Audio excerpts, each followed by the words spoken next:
Hey folks, today I'm going to record a very quick video showing you 3 techniques that you can use to add a life and a vibrancy to the tunes you already know on the tin whistle. So the first technique is the bend, and what we're doing is we're bending up from one note to another. You can even bend from a high note down to a low note as well if you wish. But it's less common. So if you were at home drilling this technique, you'd start on the low D and you would aim to bend up to the E. Once you've got that finger disciplined, you can then try going from E to F sharp, bending up to that, bending up from F sharp to G, and so on and so forth, and up to the higher octave as well. So this is what a bend sounds like. I'm actually going to start from A and bend up to B.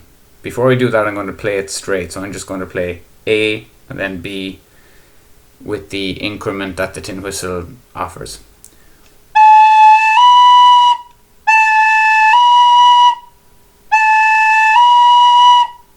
Now I'm going to bend.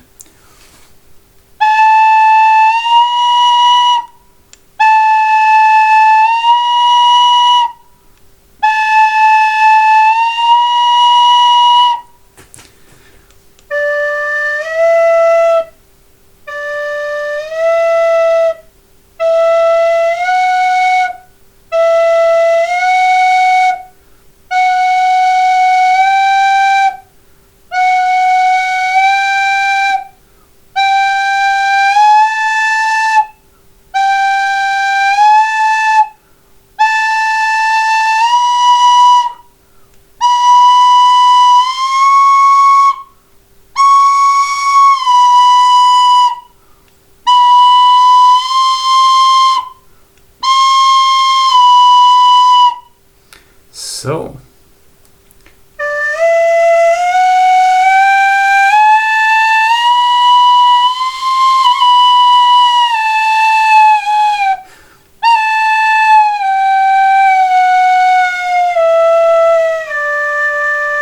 looks like I need to practice my bends from high to low every day of the school day. So that's a bend in context.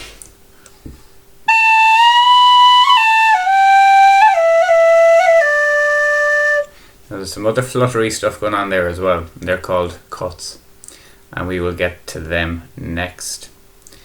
But for now, again, I'll just go back to the bend for another 30 seconds. So that first note, I could have started the tune on this.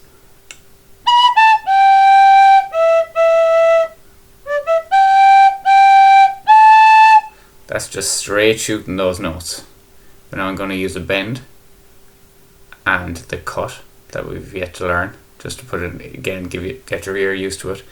And I'm going to even use a little bit of vibrato, the third technique I'm going to teach you, which is a kind of a flutter. It's a wave that just helps the tune sound more like a human voice, because that's our mission really, is to make the whistle sound sweet.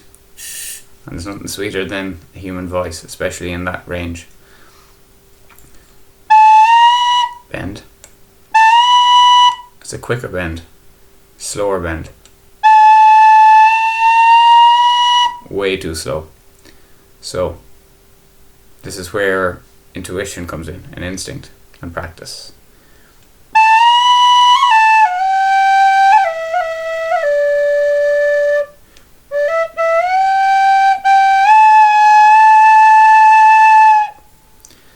Much different from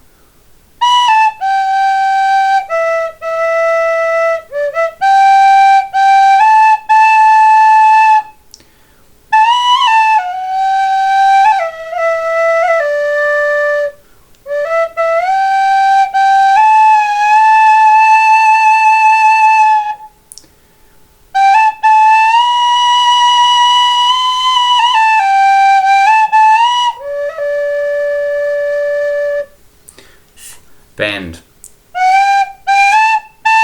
You have to do that practice, yeah?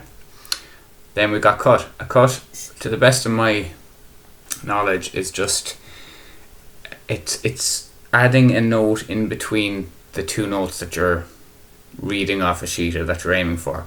So if I was to go from G to F sharp,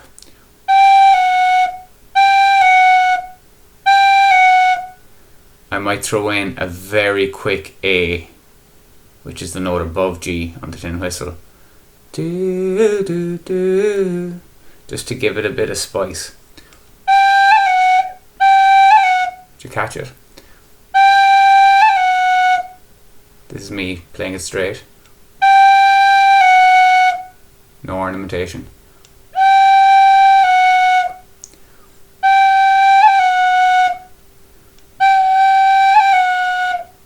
It's subtle, but it makes a huge difference to the character of the tune you're playing.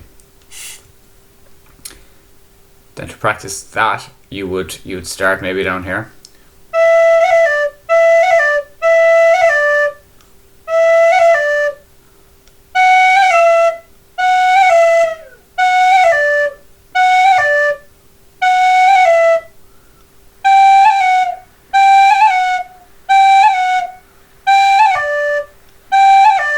Yeah.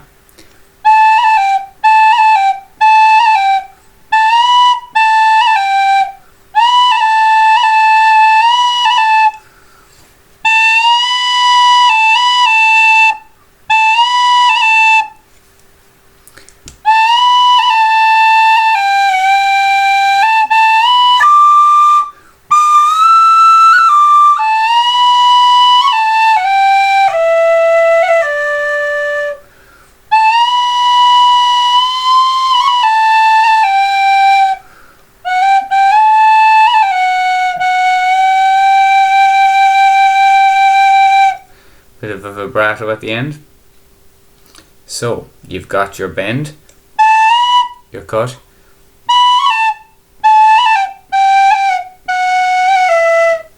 and your vibrato. The vibrato is basically a wave. You're vibrating that note. This is a very wide vibrato. And this is a subtle, narrow vibrato. And then you can change the rate of the vibration. The hertz, I suppose. It's a slower vibrato. This is a very quick vibrato.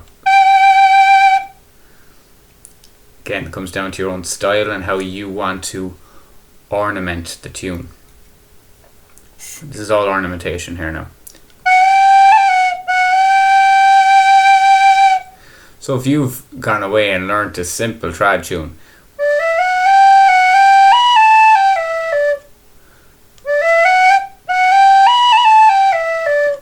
there's a little cut in the middle of it. You can just throw ornamentation where you think the tune would benefit from having it.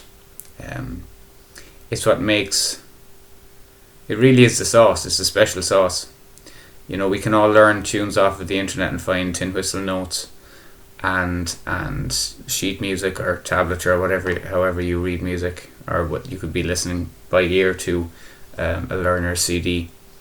But once you nail these techniques and once they become part of your musical vocabulary, you know, you will find yourself naturally, especially if you listen to a lot of traditional Irish music. The key is listening. The key is just absorbing loads of it.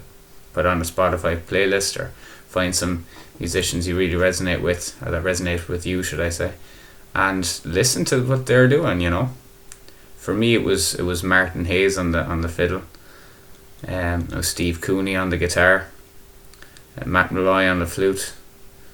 You know, Frankie Gavin on the fiddle as well. You know, there's so many wonderful musicians up and down this country, length and breadth of it, and you know, fantastic international musicians that play trad too.